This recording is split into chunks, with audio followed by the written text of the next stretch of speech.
आज है अन्नकूट का प्रसिद्ध त्यौहार गोवर्धन पूजा और इस अवसर पर हम पहुंच गए हैं प्राचीन शिव मंदिर लक्ष्मीवाला धाम, ग्राम कालका, उत्तम नगर, रेवाड़ी।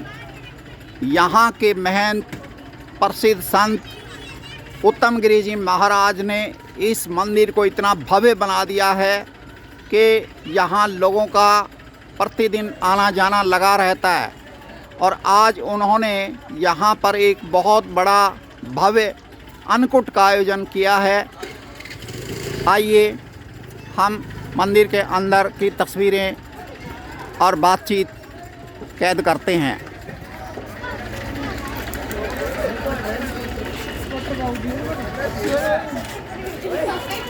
ये है मंदिर का अंदरूनी हिस्सा और यहाँ पर चल रहा है अन्नकूट का कार्यक्रम।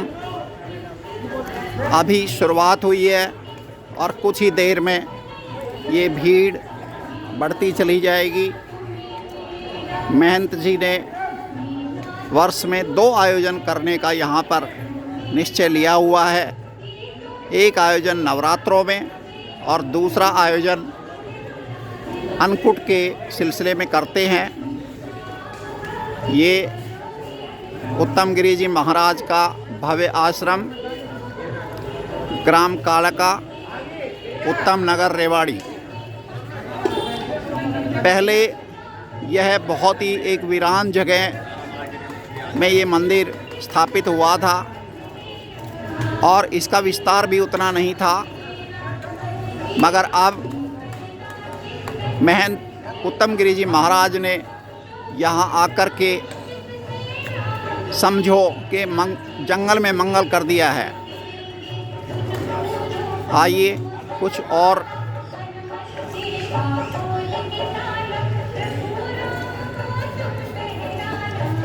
ये पश्चिमी हिस्सा श्री हनुमान मंदिर,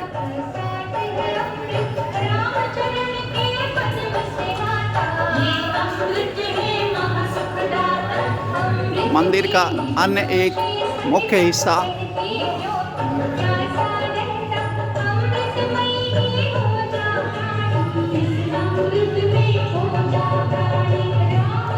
ये मुख्य हिस्सा है।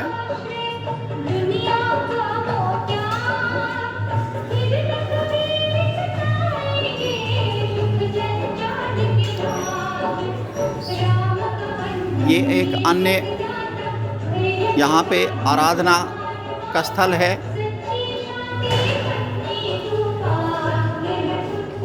बहुत ही भव्य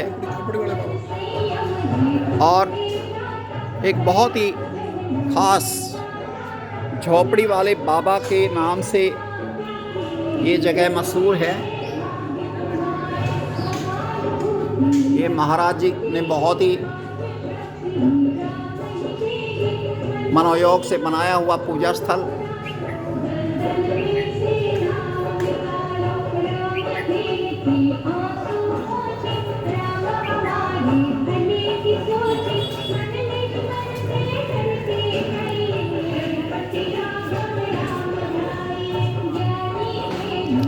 आइए,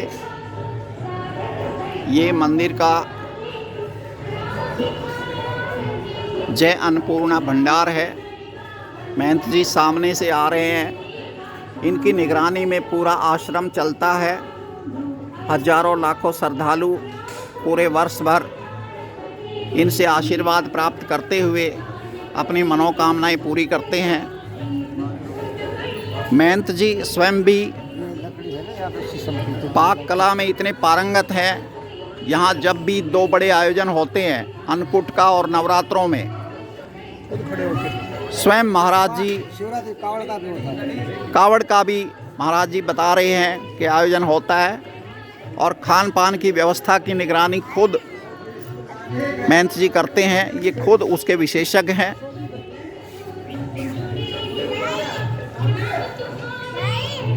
ये प्रसाद सजा हुआ है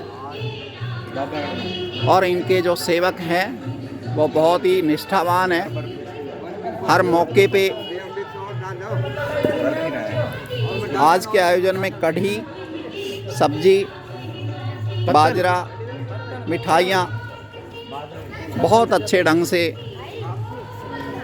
और ये महंत जी का मुख्य बैठक स्थल है, जहाँ पर आने वाले श्रद्धालु महंत जी का आशीर्वाद प्राप्त करते हैं और यहाँ बैठ कर के महंत जी आने जाने वालों को आशीर्वाद मार्गदर्शन देते हैं। इन्होंने बहुत ही भव्य बनाया है इस आश्रम को, बड़ी मेहनत से दिन रात एक करके। एक एक चीज़ देखने लायक है। अंदर ये महाराज जी का जो आने जाने वाले संत हैं उनके लिए शयन कक्ष है।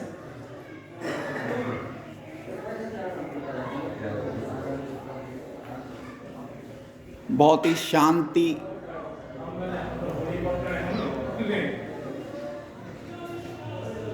और ये एक तस्वीर लगी हुई है जिसमें गौ माता को पकड़े हुए महंत जी दिखाई दे रहे हैं। इन्हें गौओं से बहुत प्रेम है और इन्होंने अपने आश्रम में इस मंदिर के साथ एक गौशाला भी बनाई है। उस गौशाला में अनेक गौवंश को रखा हुआ है। और अभी हाल ही में महंत जी ने एक बहुत ही सुंदर किचन बनवाई है, काफ़ी बड़ी है, सारी सुविधाएं हैं, फ्रिज भी है, मिक्सी है, सभी चीज़ें, ताकि आने जाने वालों को खान पान में किसी तरह का कोई कमी महसूस ना हो। इंसान हो चाहे जानवर हो, पूरा यहाँ चैन मिलता है सबको आकर के। बहुत आलीशान टाइलें लगवाई है, साफ सफाई का पूरा ध्यान रखा जाता है।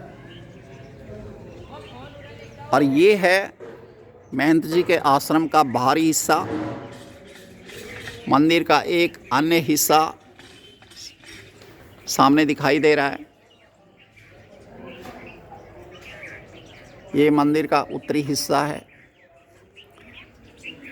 और ये इस मंदिर के साथ लगती हुई ज़मीन, जिसमें पशुओं के लिए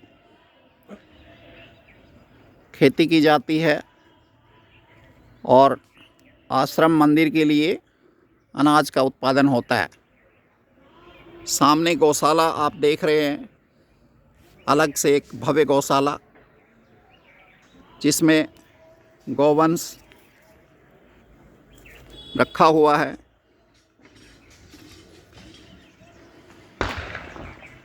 अब आप देख रहे हैं इसका पिछला हिस्सा, और ये कभी इसका एक हिस्सा जोहड़ होता था, पानी अक्सर खड़ा रहता था, ज़मीन बेकार हो चली थी, किसी काम के नहीं आती थी। महंत जी ने बड़ी मेहनत से उस गड्ढानुमा जगह को भरवा करके अब यहाँ पर अनाज का उत्पादन होता है। दिन रात की कड़ी मेहनत से इन्होंने न केवल भव्य बिल्डिंग बनाई है, बल्कि जो बेकार ज़मीन थी उसको भी उपजाऊ उसमें बदल दिया है। ये इनकी लगन और मेहनत ही है। मूल रूप से उत्तमगिरी महाराज महाराष्ट्र से बिलोंग करते हैं, लेकिन पिछले कई वर्षों से यहाँ पर रहते हुए लोगों में इतने रच बस गए हैं कि जितना उनको महाराष्ट्र का ज्ञान है उससे कहीं अधिक हरियाणा और मैं तो कहूँगा पूरे भारत की जानकारी इनको है। धर्म में इनका विशेष योगदान। धर्म का कोई भी आयोजन हो, महंत जी अपने मुखारबिंद से धर्म की पताका